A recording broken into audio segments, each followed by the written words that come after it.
बिस्मिल्लाहिर्रहमानिर्रहीम। अस्सलाम वालेकुम बहनों, भाइयों और बुजुर्गों। आज हम खिलाफत अब्बासिया के 8वें खलीफा अबुल इसहाक मोहम्मद बिन हारून रशीद की स्वान हयात बयान कर रहे हैं, जो इस्लामी तारीख की एक बासर तारीखी शख्सियत है। यह रोशन ख्याल स्वान उमरी इनकी अहम शराकतों, कामयाबियों और दुनिया पर इसके छोड़े जाने वाले असरात को बयान करती है। चाहे आप तारीख के माहिर हों या सिर्फ अपने इल्म को बढ़ाना चाहते हैं, ये वीडियो एक मुख्तसर लेकिन जामिया जायज़ पेश करती है, जो आपकी समझ में इजाफा करेगी। अबू इसहाक मोहम्मद बिन हारून रशीद की दिलचस्प कहानी को दरियाफ्त करने का मौका ज़ाया न करें। तो दोस्तों, बगदाद का खुलत हमेशा महल में पैदा हुई, लेकिन सही तारीख वाज़ा नहीं है। मतलब कि ये बगदाद के खुल्द महल में पैदा हुए, लेकिन सही तारीख वाज़ा नहीं है। मुअर्रख तबरा 823, 839, 923 तक के मुताबिक इनकी पैदाइश या तो शबान हिजरी में हक्काम ने की थी 180 अक्टूबर 796 ईस्वी या 179 हिजरी में। तो दोस्तों, एक लौंडी मरीदा कुफा में पैदा हुई थी, लेकिन इसके खानदान का तल्लुक सफीदिया से था और इसे आमतौर पर तुर्क निजात समझा जाता था।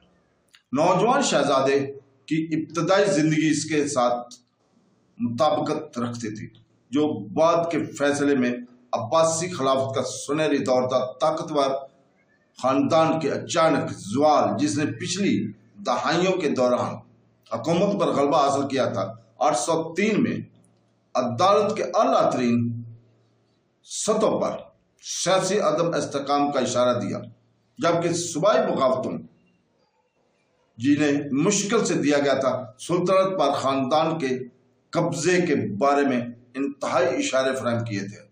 इसके बावजूद हारून की मौत के बाद की दहाइयों में होने वाले झगड़ों और तकसीम के मुताबिक अब्बासी सुल्तनत अपने आखिरी अय्याम से गुजर रही थी। हारून ने अब भी अपने वक़्त के इस्लामी दुनिया के बड़े हिस्से पर बराह रास्त हुकूमत की। मशरक में वसत एशिया और सिंध से लेकर मगरब तक तांग चीन और बहरे हिंद को यूरोप और अफ्रीका से जोड़ने वाले रुआं तजारती नेटवर्क खिलाफत से गुजरे। बगदाद इनकी गुठजोड़ में था, जिससे बेपनाह खुशहाली आई। सूबों के मौसूलात के खजाने को भरा रखा, जिससे हारून बाज़ंतीनी सुल्तनत के खिलाफ बड़ी मुहिम्मत शुरू कर सकता था और भरपूर सफारतकारी में मशगूल रहता था। इसके एलची यहाँ तक कि शालीन के दौर दराज दरबार में पहुंचते थे। इस दौलत ने खास सरपरस्ती की भी इजाजत दी। मक्का और मदीना के मुसलमानों के मुकद्दस शहरों के लिए खैराती इमदाद और दरबार में मजहबी स्कॉलर्स और सन्यासियों के इस्तकबाल ने मजहबी तबकों की खानदान के लिए खैर खाई को महफूज बना दिया, जबकि शहरों पर खर्च किए गए फंड्स ने इसकी देर पा शोर की जमानत दी। खलीफा के दरबार की शान और शौकत ने 1001 रातों की इब्तदाई कहानियों में से कुछ को तारीख फराहम की। बालग होने के नाते मोहम्मद को आमतौर पर इनकी कुनियत अबू इसहाक कहते थे। अल-तबरा ने बालग अबू इसहाक को सफ़ी रंगत स्याह दाढ़ी के साथ, जिसके बालों के सिरे सुर्ख थे और जिसका सिरा मुरब्बा और सुर्खी मैल और खूबसूरत आंखों के साथ बयान किया है। दूसरे मुसन्निफीन ने इसकी जिस्मानी ताकत और जिस्मानी सरगर्मी के लिए इसकी मोहब्बत पर जोर दिया है और एक किस्सा याद करता है कि किस तरह अमोरिया महम के दौरान वो खच्चर पर सवार फौज से आगे निकला और दरिया के इस पार एक फोर्ट तलाश किया। इसकी बिल्कुल बरक्स और जानशीन होने के बाद मुसन्निफीन लिखते हैं कि वो तकरीबन नाख्वांदा था, लेकिन जैसा कि मुअर्रिख देवकंडी ने तबसरा किया, ये एक अब्बासी शहजादे के लिए सबसे ज्यादा नामुमकिन होना اور غالباً اس کے علمی سرگرمیوں میں عدم دلچسپی کو ظاہر کرتا ہے۔